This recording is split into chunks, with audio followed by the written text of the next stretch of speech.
సుశీల ఇంకా శంకర్ ఒక పేద ఇంటి వ్యక్తులు. వాళ్ళకి ఒక కూతురు ఉంది. తన పేరు ఖుషి. ఖుషి చిన్నప్పటి నుంచి కూడా చదువు సంధ్యల్లో చాలా చురుకైన అమ్మాయి. అందుకే తన అమ్మా నాన్న తనని బాగా చదివించి ఒక పెద్ద ఆఫీసర్ని చెయ్యాలని అనుకుంటారు. కానీ ఖుషి ఏమో మోడలింగ్ చేసే వైపు తన కెరియర్ని ఎంచుకోవాలి అనుకుంటుంది. శంకర్ ఇంకా సుశీల ఖుషి చెప్పే ఈ మాటని ఎప్పుడూ వద్దు అంటూనే ఉండేవాళ్లు. అలా ఒక రోజున ఖుషి ఒక మోడలింగ్ షోకి ఆడిషన్ ఇవ్వటానికి వెళ్తుండగా వాళ్ళ అమ్మా నాన్న తనని ఆపిలా అంటారు. తల్లి నువ్వు మోడలింగ్ అనే ఊహని విడిచిపెట్టు. ఎందుకంటే ఈ ఫీల్డ్‌లో అమ్మాయిలతో ప్రవర్తించే తీరు అస్సలు బాగోదు. అదీ కాక అందులో ఎలాంటి పనులు చేస్తారో కూడా తెలీదు. మన కుటుంబంలో ఎవరి వల్ల అయినా మనకి చెడ్డ పేరు రావడం నేను అస్సలు ఒప్పుకోను. కానీ నాన్న నేనొక పెద్ద హీరోయిన్ అవ్వాలని అనుకుంటున్నాను. మీకు మంచి పేరు తెచ్చి మిమ్మల్ని పేదరికంలో నుంచి బయటికి తేవాలన్నదే నా కోరిక. నేను మీ ఇద్దరికీ మంచి జీవితాన్ని ఇవ్వాలనుకుంటున్నాను. కానీ తల్లి, మాకు కావాల్సింది నువ్వు బాగా చదువుకొని ఒక ఐఏఎస్, ఐపీఎస్ ఆఫీసర్ అవడం. అంతేగాని ఈ లోకం ముందు సగం సగం బట్టలు వేసుకుని మా పరువు మొత్తం బజార్లో పెట్టి మా పరువు తీసే పని కాదు. అసలు మీకెవరు చెప్పారు అంత ఖచ్చితంగా మోడలింగ్ కెరియర్లో అమ్మాయిల్ని హెరాస్మెంట్ చేస్తారని? మీరు నా మాట నమ్మండి నాన్న. ప్రతి చోట ఇదే విధంగా ఉండదు. ఈ ఫీల్డ్లో కనుక ఒక్కసారి ఏదైనా మోడల్ హిట్ అయింది అంటే తను హీరోయిన్ అయ్యేంత వరకు కూడా అవకాశాలు వస్తూనే ఉంటాయి. అప్పుడు డైరెక్టర్లు కూడా వాళ్ళ సినిమాల్లో వెంటనే మమ్మల్ని పెట్టుకోవడం కూడా మొదలు పెడతారు. తల్లి నువ్వు చెప్పిందంతా నాకు అర్థమవుతుంది. కానీ నేను నిన్ను ఈ మోడలింగ్ అనే ప్రపంచంలో చూడలేను. నేను ఇప్పటి వరకు ఎవ్వరిని ఎప్పుడూ ఏదీ అడగలేదు. కానీ ఈరోజు నిన్నొకటి అడుగుతున్నాను. నువ్వు ఈ మోడలింగ్ అనే ఆశ వదులుకో. తన అమ్మా నాన్న చెప్పిన మాటలు విని ఖుషీకి చాలా కోపం వస్తుంది. అంతటితో తను వాళ్లతో వాదించడం మొదలు పెడుతుంది. ఇంకప్పట్నుంచి ప్రతిరోజు వాళ్లతో ఏదో ఒక గొడవ పడుతూనే ఉండేది ఖుషి. అలా తను ఇప్పుడు ఇంట్లో తిండి తినడం కూడా మానేసింది. రోజంతా కూడా తన గదిలో ఒంటరిగా ఎవ్వరితో మాట్లాడకుండా కూర్చునేది. ఇదంతా చూస్తున్న శంకర్ ఇంకా సుశీల చాలా బాధపడతారు. అలా ఒకరోజు రాత్రి వాళ్ళిద్దరూ పడుకుని ఉండగా అవకాశం చూసుకుని ఖుషి ఇంట్లో నుంచి పారిపోతుంది. తెల్లారాక శంకర్ ఇంకా సుశీలకి ఖుషి కనిపించకపోవటంతో వాళ్ళ ఊరంతా వెతుకుతారు. అలా పోలీస్ స్టేషన్లో కంప్లైంట్ ఇచ్చినప్పటికీ కూడా ఖుషి వాళ్ళకి ఎక్కడా దొరకదు. ఇంక వాళ్ళ ఆశలన్నీ సర్వనాశనం అయిపోతాయి. నా వల్ల చాలా పెద్ద తప్పు జరిగింది. నాకు చాలా బాధగా ఉంది. నేనొక మంచి తండ్రిగా కాలేకపోయానని నా కూతురు ఊరంతట్లో నా పరువు తీసి పడేసింది. అసలు తనని పెంచడానికి నేను ఏ విషయంలో లోటు చేశాను చెప్పు? కొంచెమైనా తల్లిదండ్రుల కోసం ఆలోచించాలనిపించలేదా తనకి? మిమ్మల్ని మీరు దోషిని చేసుకోకండి. మీరు మీ వైపు నుంచి అన్ని ప్రయత్నాలు చక్కగానే చేశారు. మన అమ్మాయిని మంచిగా చదివించి మంచి జీవితం ఇద్దామని. కానీ దానికి ఆ నరకంలోనే సుఖం కనిపిస్తుంది. అసలు దానికి మీ పరువు కోసం కొంచెమైనా ఆలోచన ఉంటే ఇంత పని చేసి ఉండేది కాదండి. నేనెప్పుడూ తనకి పెద్ద పెద్ద కలలు కనాలి అని చెప్పేవాడిని. కానీ దానికి అర్థం ఒక మంచి స్థాయిలో గౌరవంగా నిలబడాలి అని. కానీ అంత పని చేసింది. మన మీద కొంచెం కూడా జాలి కలగలేదు తనకి. నా తలరాత ఇలా ఉంది. మీరిలా బాధపడకండి. ఇంకా ఇదంతా మర్చిపోండి. అసలు మన కూతురే పుట్టలేదనుకుందాం. సుశీల శంకర్కి చాలా నచ్చచెప్తుంది. కానీ అతను కూతుర్ని చాలా ప్రేమిస్తాడు. అందుకనే తనని మర్చిపోవటానికి చాలా సమయం పడుతుంది. ఇంకో పక్క ఖుషి ఏమో పట్నం వచ్చి పెద్ద పెద్ద మోడలింగ్ ఏజెన్సీస్లో తన ఆడిషన్ ఇస్తూ ఉంటుంది. మెల్లమెల్లగా తనకి మోడలింగ్ పనులు దొరకడం మొదలవుతాయి. అలా డబ్బులతో పాటు మంచి ఫేమ్ కూడా తెచ్చుకుంటూ ఉంటుంది. అలా ఒక రోజున ఒంటరిగా తన గదిలో కూర్చుని వాళ్ళ అమ్మా నాన్న ఫోటోలు చూస్తూ ఏడుస్తూ ఉంటుంది. అమ్మా నాన్న, నేను మిమ్మల్ని చాలా మిస్ అవుతున్నాను. నాకు తెలుసు మీరు నా మీద చాలా కోపంగా ఉన్నారని. కానీ నేనేం చేసినప్పటికీ మీకోసం కూడా ఆలోచించే చేశాను. నేను పెద్ద స్టార్ అయిన తర్వాత తప్పకుండా మీరు నన్ను క్షమించి మీతో ఉండనిస్తారని నాకు బాగా తెలుసు. మిస్ యూ సో మచ్ అమ్మా నాన్న. మీ కూతురు ఎప్పటికీ మీకు చెడ్డ పేరు తెచ్చే పని అస్సలు చెయ్యనే చెయ్యదు. ఇంకా అప్పట్నుంచి ఖుషి మరింత ఎక్కువ కష్టపడి పనిచేస్తూ ఉంటుంది. అలా తను పెద్ద పెద్ద ఫిల్మ్ ఇండస్ట్రీస్కి కూడా ఆడిషన్ ఇస్తుంది. కానీ మొదట్లో తనకదంతా చాలా కష్టమైపోతుంది. తన ఆడిషన్ రిజెక్ట్ అయిన ప్రతిసారి తను నిరాశపడి తన కాన్ఫిడెన్స్ని పూర్తిగా వదిలేసుకునేది. కానీ మళ్ళీ తన మదిలో ఉన్న నమ్మకాన్ని పోగు చేసి మరోసారి ప్రయాసపడేది. అలా పడిన కష్టానికి ప్రతిఫలంగా తన పేరు ప్రపంచమంతా ఫేమస్ అయిపోయింది. ఇప్పుడు తనొక పెద్ద హీరోయిన్ అయిపోయింది. అలానే తన సంపాదన కోట్లల్లో ఉండేది. ఇక్కడ శంకర్ తన ఇంటి నుంచి బయటికి వద్దామంటే ఎప్పుడూ తననొక భయం వెంటాడుతూ ఉండేది. ఎవరైనా తన కూతురు విషయం ఎత్తి హేళన చేస్తారేమో అని భయపడుతూ ఉండేవాడు. అలా ఒక రోజున శంకర్ బజార్ నుంచి సామాన్లు తేవటానికి ఊర్లో నుంచి బయటికి వెళ్తాడు. అప్పుడొక దుకాణదారి శంకర్తో ఇలా అంటాడు. అరే ఎలా ఉన్నావు శంకరన్న నువ్వు? కూతురు పారిపోయిందనే బాధని నేను అర్థం చేసుకోగలరు. ఈ కాలంలో పిల్లలంతా ఇలానే ఉన్నారు. అమ్మా నాన్న ఏళ్ళ కష్టాన్ని క్షణకాలంలో మట్టిలో కలిపేస్తున్నారు. అవును శంకర్ గారు, మీ కూతురు ఇంటి నుండి పారిపోయిందనే విషయం నాకు తెలియగానే నేను కూడా చాలా బాధపడ్డాను. ఊరి జనమంతా ఇంకేమేమి అనుకుంటున్నారో. శంకరన్న కూతురు కోసం వెతకని స్థలం అంటూ లేదు. కానీ ఏం లాభం? కూతురు, ఇంటి పరువు రెండూ దొరకలేదు. అందుకే చెప్తున్నా శంకర్ గారు, కూతురు తిరిగి వస్తుందనే ఆశను వదిలేయండి ఇంకా. ఆ మాటలకు శంకర్ ఏ సమాధానం చెప్పలేకపోతాడు. అంతటితో కామ్గా అక్కడి నుంచి వెళ్ళిపోతాడు. తన కళ్ళు సిగ్గుతో దించుకుంటాడు. అలా చాలా రోజులు గడిచిపోతాయి. ఇంటి పరువు పోయిన కారణంగా ఆ ఊరు వదిలి వెళ్ళిపోదాం అనే మాట సుశీలాతో చెప్తాడు. సుశీల, ఇంక ఈ ఊర్లో ఉండే ధైర్యం నేను చేయలేను. ఇక్కడ జనాలు మన బాధని హేళన చేస్తూ ఆడుకుంటున్నారు. ఇదంతా నేను ఓర్చుకోగలను, కానీ ఒకవేళ నిన్ను కూడా ఏదైనా అంటే ఓర్పుగా ఉండటం నా వల్ల కాదు. అందుకే ఇంక మనం ఈ ఊర్లో ఉండొద్దు. కానీ మనం ఎక్కడికి వెళ్దామండి? ఈ ఊరు తప్ప మనకింకేం తెలుసు? ఉన్నదల్లా ఆ నది పక్కన ఉన్న చిన్న స్థలము. అది కూడా ఖుషి పెళ్ళికని మీరు ఉంచింది. అది అమ్మాలనుకోవడం లేదు కదా! ఈ కష్టాన్ని నేను ఖచ్చితంగా మొయ్యాల్సిందే. నువ్వు త్వరగా ఇంటి సామాన్లంతా ఖాళీ చెయ్యి. నేను వెళ్ళి ఆ స్థలం జమీందారు గారికి అమ్మేసి డబ్బులు తీసుకొని వస్తాను. ఇంక మనం పట్నంకి వెళ్ళి అక్కడ ఏదైనా కొత్త ఇంటిని కొనుక్కుందాం. అలా సుశీల శంకర్ మాటలు విని ఇంటి సామానంతా సర్దేస్తుంది. అలానే శంకర్ ఏమో అతని ఇంటిని అమ్మి సుశీలతో కలిసి పట్నంకి వెళ్ళిపోతాడు. అక్కడ ఒక చిన్న ఇంటిని అద్దెకి తీసుకుని ఇద్దరూ జీవించటం మొదలు పెడతారు. శంకర్ ఏమో ఒక చిన్న ఫ్యాక్టరీలో కూలి పనికి వెళ్తాడు. అలా ఒక రోజున అతను పని పూర్తి చేసుకుని ఫ్యాక్టరీ నుంచి ఇంటికి వస్తూ ఉంటాడు. ఇంతలో అతను వెళ్లే దారిలో ఒక పెద్ద కారు వచ్చి ఆగుతుంది. అది తగిలి శంకర్ కింద పడిపోతాడు. అలానే దెబ్బ తగిలి రక్తం కూడా వస్తుంది. ఆ కారులో నుంచి ఒక అందమైన అమ్మాయి బయటికి దిగుతుంది. ఆ అమ్మాయి ఇంకెవరో కాదు, ఖుషీనే. ఇప్పుడు ఖుషి కోటీశ్వరరాలవుతుంది. తనకి డబ్బు మదం ఎంతలా పెరిగిపోతుందంటే తను కనీసం కన్న తండ్రిని కూడా గుర్తుపట్టలేకపోతుంది. అది చూసి శంకర్ ఇలా అంటాడు. ఓ మేడం గారు, అయిపోయారా మీరు కోటీశ్వరరాలు? అవును, ఇంతకీ మీరెవరు? నేను మిమ్మల్ని గుర్తుపట్టలేదే. అవును తల్లి. ఇప్పుడు నిన్ను నువ్వు కూడా గుర్తుపట్టలేవు కదా! ఎందుకంటే నీ తండ్రి ఒక పేదవాడు. మరి నువ్వేమో కోటీశ్వరరాలివి. అలా శంకర్ని గుర్తుపట్టిన తరువాత ఖుషి ముఖం సిగ్గుతో దించుకుంటుంది. అలానే అతని కాళ్ల మీద పడి క్షమాపణలు అడుగుతుంది ఖుషి. నన్ను క్షమించండి నాన్న, నేను మిమ్మల్ని గుర్తుపట్టకుండా ఉన్నందుకు. అయినా మీరిక్కడున్నారేంటి? ఖబర్దార్! నీ నోటి నుంచి నన్ను నాన్న అని పిలిచావంటే, నువ్వు ఏ రోజైతే ఇల్లు వదిలి నీ లోకాన్ని వెతుక్కుంటూ వెళ్ళావో ఆ రోజే నువ్వు నా దృష్టిలో చనిపోయావు. నిజానికి నువ్వు ఇప్పుడు కోటీశ్వరరాలు అయ్యావు, కానీ నా కూతురు అయితే ఎప్పటికీ అవ్వలేవు. అలా చెప్పి శంకర్ అక్కడి నుంచి వెళ్ళిపోతాడు. అలా ఇంటికి వెళ్లి సుశీలాకి జరిగిందంతా కూడా చెప్తాడు. ఇంకో పక్క ఖుషి కూడా తన ఇంటికి వెళ్లి తన అమ్మా నాన్నలను గుర్తు చేసుకుని చాలా గట్టిగా ఏడుస్తుంది. తన మనసులో ఒక పశ్చాత్తాపం భావన తన్ని లోపల నుంచి తినేస్తూ ఉంటుంది. భగవంతుడా, అసలేంటి నా జీవితం? నువ్వు నాకు డబ్బుని, హోదాని, ప్రసిద్ధిని ఇచ్చావు, కానీ నాకు మా అమ్మా నాన్న ప్రేమల్ని మాత్రం దూరం చేశావు. నేను కనీసం వాళ్ళకి నా మొహం చూపించే అర్హత కూడా కోల్పోయాను. అందుకే మా అమ్మా నాన్న ఎక్కడ ఉన్నా సరే వాళ్ళని సంతోషంగా ఉండేలా చూడవయ్యా. ఇక్కడ ఖుషి తన అమ్మా నాన్నల కోసం దేవుడికి ప్రార్థన చేస్తూ ఉంటుంది. కానీ అదే సమయంలో అక్కడ సుశీల ఇంకా శంకర్ తనని తిట్టుకుంటూ ఉంటారు.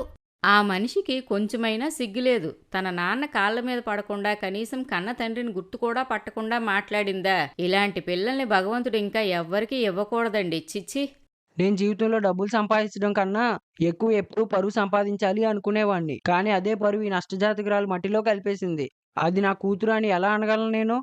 సుశీల ఇంకా శంకర్కి ఇప్పటికి కూడా తన మీద కోపం తగ్గలేదు. అలా ఇంకొన్ని రోజులు గడిచిన తరువాత ఒక పెద్ద ఫంక్షన్ హాల్కి ఖుషిని ఇన్వైట్ చేస్తారు. అనుకోకుండా అదే ఫంక్షన్కి సుశీల ఇంకా శంకర్ కూడా వస్తారు. అక్కడ అందరి ముందు ఖుషి పేరుని మైక్లో అనౌన్స్ చేస్తుంటే వాళ్ళిద్దరికీ చాలా సంతోషంగా అనిపిస్తుంది. ఎందుకంటే ఖుషి తన సంపాదనలో 80% పేదవాళ్లకి దానం చేస్తుంది. ఆ కారణంగానే ఒక పెద్ద ఎన్జిఓ తరపున పురస్కారం అందించటానికి తన్ని ఫంక్షన్కి పిలుస్తారు. అలా ఖుషీకి అవార్డు ఇచ్చిన తరువాత 2 మాటలు మాట్లాడమని అడుగుతారు. అప్పుడు ఖుషి మైక్ తీసుకొని, నేను సాధించిన ఈ విజయానికి కారణం కేవలం మా అమ్మా నాన్నల కష్టమే. నేను వేసిన ఒక తప్పటడుగు కారణంగా ఇప్పుడు వాళ్ళు నా మీద చాలా కోపంగా ఉన్నారు. కానీ నేను మాత్రం వాళ్ళని ఎప్పటికీ ప్రేమిస్తూనే ఉంటాను. వాళ్ళ కూతుర్ని అని గర్వంగా చెప్పుకునేలా ఉంటాను. ఆ రోజు నేను అడుగు వేసుండకపోతే ఈరోజు ఈ స్టేజ్ మీద ఉండేదాన్నే కాదు. కానీ ఈ అవార్డు నాకు నా అమ్మా నాన్నల చేతుల మీదుగా అంది ఉంటే నా అంత ఆనందంగా ఈ లోకంలో ఇంకా ఎవ్వరూ ఉండనంత సంతోషంగా ఉండేది. మీరు చూపిస్తున్న ఈ ప్రేమకి చాలా ధన్యవాదాలు. అలా ఖుషి స్పీచ్ పూర్తయిన తరువాత యాంకర్ ఖుషి అమ్మా నాన్నలను స్టేజ్ మీదకు పిలుస్తుంది. అదంతా చూస్తున్న ఖుషి ఆనందానికి హద్దులే ఉండవు. తన అమ్మా నాన్న తనని క్షమించి కూతురిగా ఒప్పుకున్నారు అని. అలానే ఖుషి కోరుకున్నట్టుగానే తన అమ్మా నాన్నలను పేదరికం నుంచి విడిపించి సంతోషంగా తనతో పాటే తన బంగ్లాలో ఉండేలా చేస్తుంది. సామర్పూర్ అనే ఒక ఊరిలో వింధ్య తన అమ్మా నాన్నలతో కలిసి జీవిస్తూ ఉంటుంది. తన తండ్రికి అదే ఊరిలో ఒక చిన్న పంట పొలం ఉండేది. అక్కడ అతను పంట పండించి పండిన పంటను బజార్లో అమ్ముతూ ఉండేవాడు. అలా వచ్చిన కొంచెం డబ్బులతో అతని ఇంటిని నడిపిస్తూ ఉండేవాడు. నిజానికి వాళ్ళు పేదవాళ్లే అయినప్పటికీ కూడా వాళ్ళ కూతురు వింధ్యాని మొదటి నుంచి మంచి స్కూల్లో చదివించాలని నిర్ణయించుకుంటారు. అలా తను బాగా చదువుకొని మంచి స్థాయిలో ఉంటుంది అని. తల్లి వింధ్య, ఇదిగో నీ క్యారేజ్ బాక్సు. ఈరోజు నీకు భోజనంకి ఆలూ పరాఠా చేశాను. అమ్మా, నువ్వు శీతల్ ఇంకా గరిమా కోసం కూడా ఆలూ పరాటా ప్యాక్ చేసావు కదా. నీకు తెలుసు కదమ్మా, నీ చేతి ఆలూ పరాటా అంటే వాళ్ళిద్దరికీ ఎంత ఇష్టమో అని. హా, నాకు కూడా తెలుసు తల్లి. నా చేత్తో చేసిన ఆలూ పరాటాలంటే వాళ్ళకి చాలా ఇష్టమని. నువ్వేం దిగులు పడకు, నేను మీ ముగ్గురికి కూడా సరిపడా ప్యాక్ చేశాను. అలా వింధ్య తన బ్యాగ్ ఇంకా క్యారేజ్ బాక్స్ తీసుకుని స్కూల్కి బయలుదేరుతుంది. స్కూల్కి చేరుకోగానే వింధ్య నేరుగా వెళ్ళి తన స్నేహితుల దగ్గర కూర్చుంటుంది. మేమిద్దరం ఎంతసేపటి నుంచి నీకోసం ఎదురుచూస్తున్నామో తెలుసా? ఎందుకు నీకు ఈరోజు ఇంత ఆలస్యమైంది? నీకు తెలుసు కదా, ప్రతిరోజు స్కూల్కి రాగానే మనం ముగ్గురం ఆడుకుంటామని. నీకోసం ఎదురుచూస్తే మేము కూడా ఆడుకోలేదు ఈరోజు. అరే, మీరిద్దరూ నా మీద కోప్పడ్డం ఆపుతారా? నేను స్కూల్కి రావడానికి ఎందుకింత లేట్ అయిందో కానీ మీకు తెలిస్తే మీరస్సలు నా మీద కోప్పడకుండా శాంతం అయిపోతారు తెలుసా? అయితే మాకు కూడా చెప్పు, ఎందుకు లేట్ అయిందో నీకు? ఈరోజు అమ్మ మన ముగ్గురి కోసం ఆలూ పరాటా చేసి పంపించింది. ఆ కారణంగానే నేను స్కూల్కి రావడం లేట్ అయింది. ఇప్పుడు చెప్పండి, ఇంకా మీరు కోపంగా ఉన్నారా? నిజానికి ఆంటీ ఆలూ పరాటా చేసి చాలా మంచి పని చేశారు. లేదంటే ఈరోజు మాకొచ్చిన కోపానికి మా చేతుల్లో చచ్చుంటావు నువ్వు. అలా ముగ్గురు ఒక దగ్గర కూర్చొని చక్కగా చదువుకుంటూ ఉంటారు. ఇంతలో లంచ్ టైం అవ్వగానే ముగ్గురు చేతులు కడుక్కొని వాళ్ళ లంచ్ బాక్స్లు ఓపెన్ చేసి కూర్చుంటారు. ఈరోజు మేము మా లంచ్ బాక్స్లో తర్వాత తింటాము. ముందైతే ఆలూ పరాటాను తినేయాలి. ఆంటీ చేత్తో చేసిన ఆలూ పరాటా తిని అసలే చాలా రోజులవుతోంది. అలా వాళ్ళు ముగ్గురు కలిసి లంచ్ తింటూ ఉంటారు. ఇంతలో కొంతమంది క్లాస్ పిల్లలు అక్కడికి వస్తారు. మీరిద్దరూ కూడా మాలాగానే డబ్బును ఇంట్లో నుంచే కదా వస్తారు. కానీ అయినప్పటికీ ఈ పూర్ గర్ల్తో కూర్చొని లంచ్ చేయడానికి మీకు సిగ్గుగా లేదా? ఈ విషయం ఎందుకు మర్చిపోతారు మీరు? మన స్టేటస్ వేరు, అలానే ఆ పేద పిల్లకి అసలు స్టేటస్సే ఉండదని. మీరిదంతా మాకెందుకు చెప్తున్నారు? మిమ్మల్ని ఎవరైనా అడిగారా ఏంటి ఇదంతా మాకు ఫ్రీగా చెప్పమని? ఇక్కడ మీ ఫ్రీ అడ్వైస్లు ఎవ్వరికీ అక్కర్లేదు. ఇవన్నీ ఇవ్వాల్సిన అవసరం కూడా ఏమీ లేదు. ఇక్కడ అవసరమైంది ఏదైనా ఉంది అంటే అది మాకు వింధ్యాకి ఉన్న ఫ్రెండ్షిప్పే. దాని గొప్పతనం మీకెప్పటికీ అర్థం కాదు. అందుకని మీరిక్కడి నుంచి మీ నోర్లు మూసుకొని వెళ్ళిపోండి. మీ అందరికీ చెవుడుందా ఏంటి? శీతల్ చెప్పింది కదా, పోండి ఇక్కడి నుంచి. హా, వెళ్తున్నాం. అయినా నీలాంటి వాళ్ళతో మాట్లాడాలనే కోరిక నాకేం లేదులే. ఛీ! అలా శీతల్ వాళ్ళకి బుద్ధి చెప్పి అక్కడి నుంచి తరిమేస్తుంది. ఆ తర్వాత శీతల్ వింధ్య ఇంకా గరిమాతో ఇలా అంటుంది. సరే వినండి, మీకు గుర్తుంది కదా రేపు నా బర్త్డే అని. అది కాక రేపు సండే కాబట్టి నేను ఎలాగో నా బర్త్డేని స్కూల్లో సెలబ్రేట్ చేసుకోలేను. అందుకనే మీరిద్దరూ నా బర్త్డే పార్టీకి మా ఇంటికి రావాల్సిందే. చూడు వింధ్య, నీకు ముందే చెప్పేస్తున్నా, నువ్వు కిందటి సంవత్సరం కూడా నా బర్త్డే పార్టీకి వచ్చిందే లేదు. ఒకవేళ ఈసారి కూడా నువ్వు నా బర్త్డే పార్టీకి రాలేదనుకో, నేను చాలా చాలా బాధపడతాను. గుర్తుంచుకో, నీతో అస్సలు ఇంక మాట్లాడను కూడా నేను. సరే అమ్మా, సరే, నేను తప్పకుండా నీ బర్త్డే పార్టీకి వస్తానులే. నువ్వు ప్రతి విషయానికి నా మీద అలగటం బాగా నేర్చుకున్నావు ఈ మధ్య. స్కూల్ అయిపోయిన తరువాత ఎవరింటికి వాళ్ళు వెళ్ళిపోతారు. మరుసటి రోజున వింధ్య శీతల్ బర్త్డే పార్టీకి వెళ్ళటానికి తయారవుతూ ఉంటుంది. అమ్మా, నేను బానే ఉన్నాను కదా? అవును తల్లి, నువ్వు ఇంకా నీ బట్టలు కూడా చాలా చాలా బాగున్నాయి. ఇదిగో తీసుకో, నేను శీతల్ బర్త్డేకి నా చేతులతో స్వీట్ తయారు చేశాను. ఎలానో నా చేతితో చేసిన స్వీట్ అంటే తనకి బాగా ఇష్టం కదా, ఈరోజు ప్రత్యేకంగా తయారు చేశాను. అరే వా అమ్మా, నువ్వు శీతల్ కోసం స్వీట్ తయారు చేశావా? నేను ఈ విషయం శీతల్కి చెప్పగానే తను ఎంత సంతోషిస్తుందో తెలుసా? నీ చేతి స్వీట్ అంటే తనకి కూడా చాలా ఇష్టమమ్మా.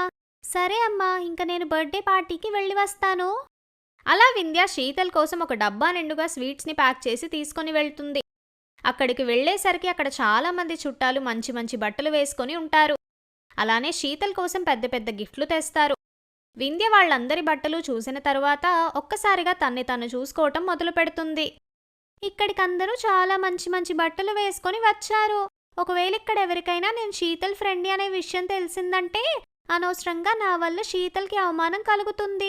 నేను అనవసరంగా ఇక్కడికి వచ్చినట్టున్నాను.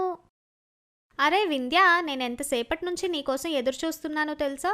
ఎక్కడికి వెళ్ళిపోయావు? సరే ఇలా త్వరగా రా. నువ్వు నేను ఇంకా గరీమా కలిసి నా కేక్ కట్ చేద్దాం. మీ ఇద్దరి గోల్లో పడి నేను ఇప్పటివరకు కేక్ కూడా కట్ చేయలేదు.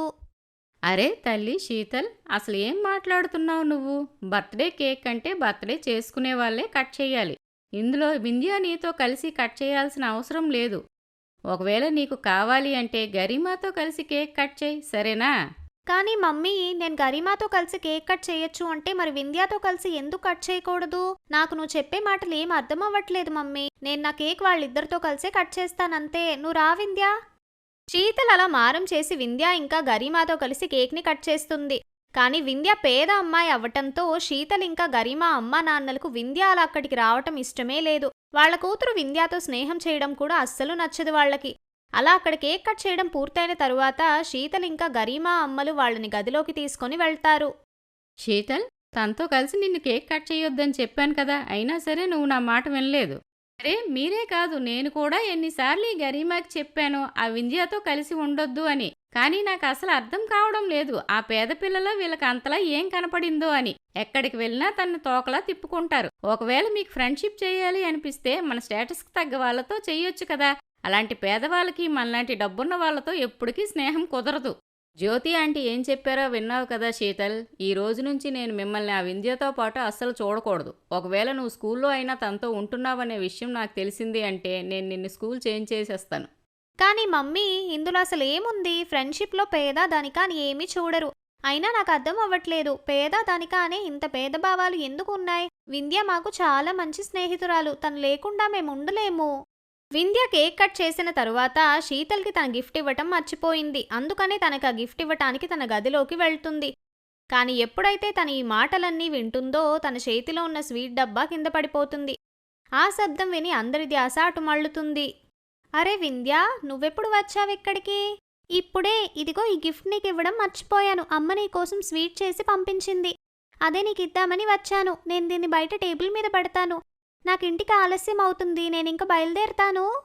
ఆ మాటలు విన్న వింధ్యకి చాలా బాధనిపిస్తుంది.